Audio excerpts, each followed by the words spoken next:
Okay, we're on Pesachim, Perek Tet, Mishnah Tet, 9th Mishnah in the 9th chapter of Pesachim. It's actually quite a long Mishnah, but it's not that complicated. I'll explain. You don't usually find Mishnah out that they are this long and this verbose, but as you'll soon see, it's not as complicated as it might seem at first. So we're talking about the idea of you have to be part of the manua. You have to be included in the korban that you said you want to be a part of. Meaning when the korban Pesach is offered, so whoever's in the group has to be from part of the group beforehand. So what happens if you're not sure which group you're in, as we'll explain? Chaburasha abad pischa. So we have a group, we made a group, okay, you're in the spolter group, and it's a bunch of family spolters and the clients and the katzes, okay, and all of them got together and we had our korban Pesach, but then avad pischa, we lost our korban. So now what are you going to do? Instead of getting rid of it, you're going to go look for it. Okay, our animal ran away. Okay, and so they said to one person, or you got to go buy another one now. So they said to one of the people in the group, they said to me, say ubakesh ushchot aleinu. Go find another animal, find it, okay, go get another animal, seek out another animal, and offer it on our behalf. It's Erev Pesach, what are we going to do? Go get another animal, quick. Okay, but he went, and he found an animal, and he offered it. And they also got nervous, so they also went and found another animal, and they also offered it. So the question is now, which is the real korban Pesach, and who does it belong to? Okay, so who's more in charge? Im shalo nishchat rishon. So let's say his was offered first. So they went back, and he came back and said, I bought the korban Pesach, ready to go. And they're sitting there roasting the korban Pesach, and like, what happened? You told me to go get a korban Pesach. Now you have one, so which one is the real korban Pesach? You have to know. Im shalo nishchat rishon. If his is slaughtered first. Hu ocha mishalo, he eats his. V'hem ochim imo mishalo. They eat also his. Why? Because they told him. Amra, they told him, so they said they were part of his group. Now what happens? Im shalahem nishchat rishon. But let's say they slaughtered theirs first. Then, hem ochlim mishalem, they eat theirs, because in their slaughtering it, they by definition included themselves. They slaughtered at 11 o'clock, and he's at 12. So when they slaughtered at 11 o'clock, since he didn't do his yet, on behalf of all of them, they obviously excluded him. But he eats his. But if we don't know which one comes first, or they were like 11:37, exactly both at the same time, then he eats his. Why? Because he's definitely in his group, because they told him.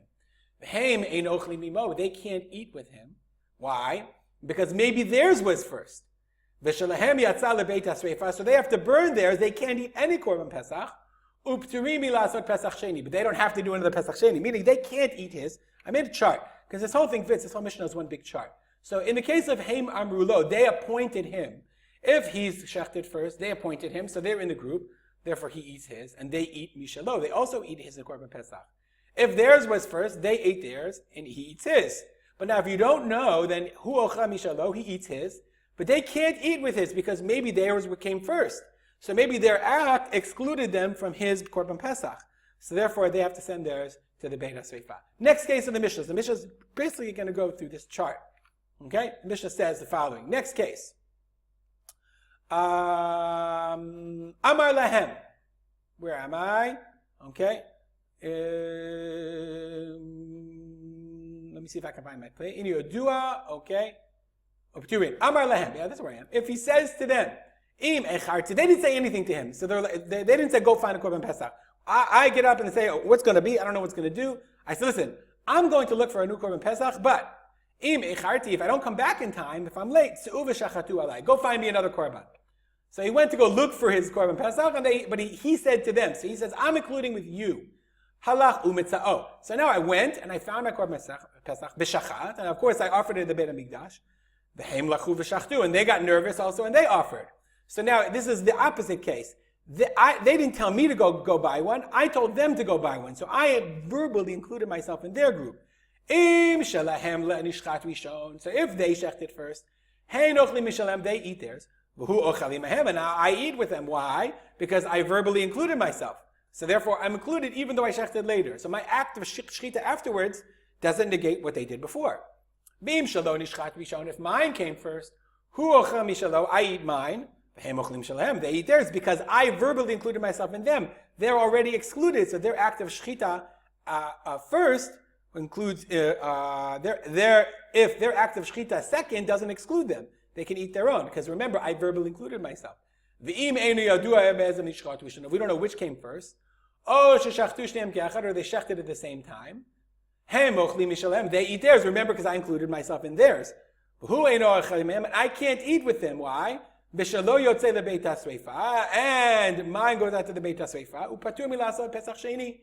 But I'm included in the manui. So this is the second case. Hu Omer Lahem. He told them, he included himself in theirs. So if mine is first, then fine.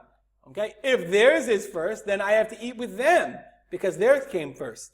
Okay? But since I don't know, if I don't know which one, then I don't know if I eat with them or I eat with me. So therefore, Shalo Yotze mi Beit HaSreifa. So mine goes to the Beit HaSreifa, but I'm included in the manui. I just can't eat it because I don't know which is my korban Pesach or not. Next case in the Mishnah.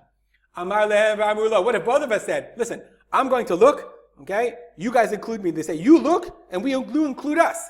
Then, ochlim kulam min harishon. Whoever comes first, which is slaughtered first, each one verbally included himself. So therefore, if shalom nishchat, this is what the Mishnah says, ochlim kulam min harishon. And therefore, if his is shechted first, he eats his and they eat theirs. If theirs is shechted first, they eat theirs and he eats with them. Okay? But, if you don't know, if you don't know which is first, or you don't know which one anyone's in, neither one can eat because maybe the other one is the korban Pesach. Final case, lo amar ham v'lo amru lo. If neither one said anything to anyone, if everyone just went, okay, then the whole thing is off, and each one does what they want. Nobody appointed anybody. Therefore, he eats his, they eat theirs. He eats theirs, they eat theirs. Okay, and even if you don't know which one came first, he eats his, and they eat theirs, because everyone has essentially basically made themselves a new group.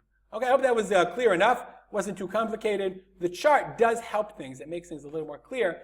So every so often you'll have a mission that just is a chart. And when you put it in chart form, for me to be able to see it visually, helps me understand it better. We'll stop here and dedicate our learning to memory of my father, Rav Simcha ben Yitzchak Kalman. Have a good day.